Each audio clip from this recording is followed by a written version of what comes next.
Hello Internet, my name is Lave and I watched Stan and Ollie, which is directed by Scottish director Jon S. Baird, whose only other film I've seen and own is Filth, which is an Irvine Welsh adaptation, which is about as far removed as you can get from this, his current film, which is a biographical drama charting the final years of comedy duo Laurel and Hardy. With their golden era behind them, they've now fallen on hard times financially, so they embark on a theatrical tour of Britain to keep the money coming in whilst they wait for the green light on their next movie.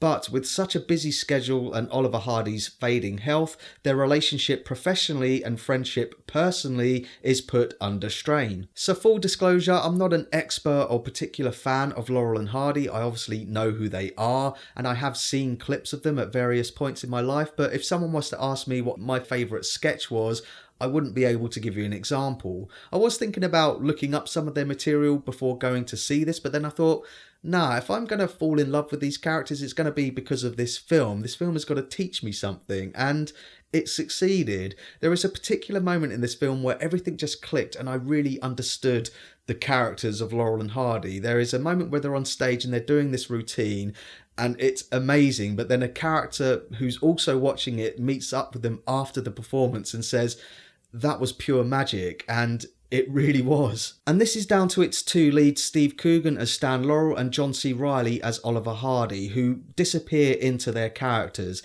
It took me a little while to relax into Coogan's performance and not see Steve Coogan, but I got there eventually, and John C. Reilly is Oliver Hardy from the outset. They're both great and share terrific chemistry. I think the film does a really smart thing by introducing you to the characters at the height of their popularity. It opens with a terrific, what's made to look like one uncut sequence where they're walking through a movie set on their way to film one of their iconic sequences, and they're just talking about the problems in their lives, like their previous wives and the disagreements that they have over their contracts, which actually led to Hardy performing a film without Laurel, and that becomes the through line throughout the entire film. You can't have Stan without Ollie, you can't have Laurel without Hardy, and from a business point of view, they are completely intertwined, but it's their friendship which makes them completely inseparable, and it builds to a really poignant, emotional, heartfelt ending as they realise this.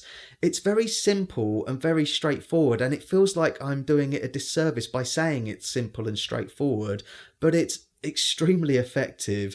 It's pitch perfect. I really like the fact that for the most part it's a linear story. It doesn't get too bogged down with flashbacks. You do get a couple, but they are very fleeting as they remember the moments where that wedge between them started. But there's also a lovely dream sequence moment when they imagine the film that they want to get made, which is a Robin Hood parody. You see them acting that out and it becomes this perfect little tribute and almost a what if, because as far as I'm aware, they didn't actually get to make this film, so it becomes this wonderful little tribute. And that's what this film is. It's a lovely tribute. There's something very understated about it, but it just works. Everything about it just works so perfectly, and I think when something does work perfectly, you don't praise it enough for being so perfect. You can point out any flaws, but when it's working so seamlessly, you just kind of fall into it. So many aspects of this film which I normally point out in my reviews are just pitch perfect, like the casting, Steve Coogan, John C. Reilly, pitch perfect. Their wives too, who have a small but significant role. They're another double act, as it were. They're perfect. The setting, the production design, it feels like you are in post-war Great Britain. The makeup effects, especially on John C. Reilly, I would say are on par with Gary Oldman's Churchill from The Darkest Hour. I will say that the contact lenses that they put in Coogan's eyes and the false chin was a little bit distracting, but other than that, they completely just fall into their characters and you don't see them anymore.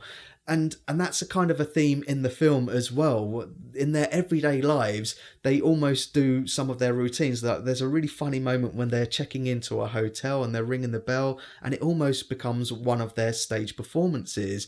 And likewise, later on in the film, when they actually confront each other about the problems that they have, people think that they're doing one of their sketches. So it's also funny, but also very dramatic. I think it just works just perfectly. I really enjoyed it. So that's my thoughts on Stan and Ollie, and pause the video if you want to take a closer look at my enjoyment tracker now. Like I said, this film is very simple but very effective. I think it achieves everything that it set out to achieve. It honours and pays tribute to Stan and Ollie, the people behind Laurel and Hardy, whilst bringing the characters back to life. It made me laugh, it made me cry. I think it adds to their legacy. I thought it's a wonderful little film. You should definitely go and see it, even if you're not a fan of Laurel and Hardy. This will probably win you over. So thanks very much for watching my review. If you've seen it, let me know what you thought down in the comments. And as always, thanks very much for watching this video. I really do appreciate it. If you can, give it a like, and don't forget to share the Lave.